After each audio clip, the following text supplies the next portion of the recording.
been a little while since my last one, and I'm still not getting the hang of the whole vlogging thing. And it's a 6 weeks holidays and they're extremely exhausting.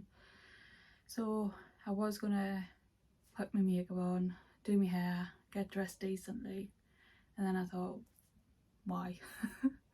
After all, this is to show you that you're seen and that you're not alone in all of the struggle. So me dressing it up is not going to make anybody feel any better about me. So instead I thought I'd come as I was, which is just about to have a bath because my husband's just coming from work and I need just 5 minutes. But I thought today's little vlog would be about what it means to be a parent carer. So we were asked this recently about what it means to us to be a parent carer. And quite frankly, we didn't know what to say. To be fair, we didn't see anything. We just said it is what it is, because it is what it is. This isn't something you are given an option. You didn't sign up for it. There was no checklist. There was no admission fee. There was no buy a ticket. There was no queue. Nobody queues up to be a parent carer. You just are. So it's hard to fathom what it's like to be a parent carer, to be a full-time carer of somebody with additional needs who you unconditionally look after, care for, love, putting everything you know about being your average parent to one side. It takes a lot of transition from the parenting that you thought you were going to be doing to the parenting that you are going to be providing for your child now. And it's a strange world to be in. It's not what anybody expects it to be. And it's not something that we talk about a lot. We talk about the fights, we talk about the struggles, but we don't talk about how we feel about coming into that world that we didn't ask to be in. And it's a mixture of, wanting to provide the very best care for our kids, loving them unconditionally, giving them everything that we've got, but also fighting for everything that they might want. We get everything that they might need because as parents, that's what you do. It's built in you to provide everything that they need. They need this, they need that, they need stability, they need whatever. But then we add extra fights on our plate for things they might want. They might want inclusivity, they might want accessible venues, they might want to access things that neurotypical children access. They might want this bit of equipment that we've seen that can give them so much fulfillment in life. We strive to give them everything that they might want, knowing that we're already trying to give them everything they might need, which can be exhausting, and it is exhausting. I used to fight a lot for things and the fighting isn't just fighting. It isn't, showing that you are deserving of something against somebody else. It can be, fighting your willpower to fundraise for equipment. It can be fighting to provide a service in your local community. It can be fighting to make sure that your child is seen by a practitioner. Fighting isn't just your back and forth arguments proving your worth. It comes in many different forms. So yeah, there's that fighting for things that even I'm guilty of. I fought for equipment, I bought equipment, and then I gave equipment away because it wasn't suiting Delilah's needs, because in my head my pipe dream was for her to have everything that she could possibly want, regardless of whether she wanted it or not. When I realised that she didn't want certain things, then I stopped fighting for it and stopped killing myself in order to fight for her. Being a parent carer is also becoming used to the feeling of, exhaustion, tired, undervalued, not seen, just that feeling of just everything is on top of you all of the time, but then not giving yourself the ability to have a rest. We don't have time to rest, because when we're resting, we're not actually resting. When I sleep with one eye open, because my body is now attuned to waiting for Delilah's, shouting or crying or even movements. I hear movements or coughing or spluttering, and it's just there. So sleep isn't something that I've had in the last 10 years continuously. I have to grab it when I can get it. My body has changed massively. My body is now fit for purpose, if you like. I try to remain healthy, but over time, you know, my muscles here are very prominent of lifting and handling. My body's changed massively because I take SSRIs now, which are another term for antidepressants, because the mental strain of being a part of the SEND community can really batter you from one side to another, and you're never quite sure whether you're coming or going.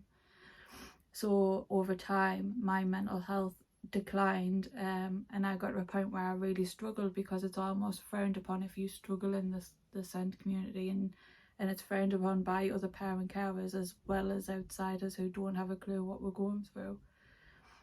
And that can be very exhausting, because you're trying to perceive that you've got it all together all the time, that you've got everything that you need to see out there, and then the next minute you're caught up with things that you should have said, but then you don't have the time or the capacity to go back and filter it out and do it again. You hold so much in about the grief because you feel guilty for seeing certain things. That I would feel guilty for, you know, and I wouldn't tell people that I didn't like this world that we'd been thrust into. I would feel guilty for that, even though the words never left my mouth.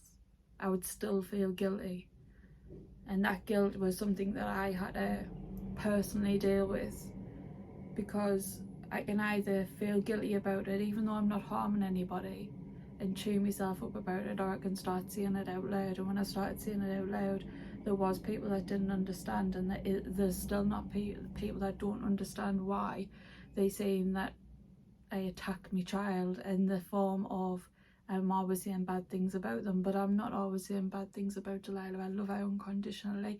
I will give her my very best, the same as I have a brother and sister. But am I happy about the world that she was brought into? No, because I believe that, you know, part of me believes that you are disabled by your environment, and my environment is not brilliant. Services haven't caught up with the times yet. We're in 2022 and still there's so much to be done that nobody's doing. So do I now feel guilty about that? No. I feel guilty about your average things, about if I have to leave her behind, and I wish I could have brought her with us to places and things like that. But I don't feel guilty for not liking that this is her life now. And you adapt, of course you adapt to an extent, but you don't adapt fully. I'll never be fully accepting of, like, this is life, so I shall just give in with her and that will be it. No, like, I will strive to keep giving her, because that's how I'm adapting. I'm adapting by striving to give in, and I've not adapted, I'm just still adapting, and I will always be adapting. I don't think you ever stop. It's a bit like a bereavement and a grief process. I just think you hit different stages and you never fully just settle on one. Being a parent carer also means about coming to peace with that idea of, you know, the misconceptions that people have against parent carers. I'll be completely honest, before I had Delilah, I watched Children in Need, I watched DIY SOS, I watched all these type of programs, and I always felt sorry for the person that was receiving the help, and I don't know why, because they were receiving the help. As a parent carer now, that would cry out for some help. But I would look at that family and think, oh, bless them, like they need so much more help than they're being provided, and why isn't somebody stepping up and providing it? And I never understood. I just thought they would have it all figured out. And then being in this world, it's not like any other. The misconception is that you either have it or you will get it or you will fix it, because that's what you do, because you're just a parent. There's no time for you, and you should already know that. You should struggle, and you should already know that you're going to struggle. You should just be happy with what you've got and feel blessed that you have got this far. I struggle with that massively. I do. I don't think we need to be happy with what we've got. I don't think we have to just settle. I don't think we should settle for us, and neither should we settle for our children. because why should we? Like, why should we as a community go, do you know what, that's not acceptable, but do you know what, it is what it is, and keep walking by? Like, how many times are we going to keep walking by certain subjects until they're going to get addressed? And equality is one of them subjects that every summer holidays it comes up, because it's equality and equity is not the same. Equality is giving everybody the same, and equity is saying that not everybody needs the same, but they should get similar opportunities, but from different starting points. And that's something that I'm really passionate about now. And this is what I'm passionate about. I am passionate about putting my all out there. This is me. This might be one parent carer and millions of parent carers, but I am here, and I am saying that being a parent carer isn't easy. It's not. It's tired and it's exhausting. We're ferociously fighting all the time. We're advocating, we're loving, we're caring. We aren't just fighting for our children, we're fighting for other people's children. We're stepping up and we're trying to put, interventions into place before it's too late. We're exhausting ourselves and exhausting services that we have at hand. For what? For love. That's it. Like, that is all.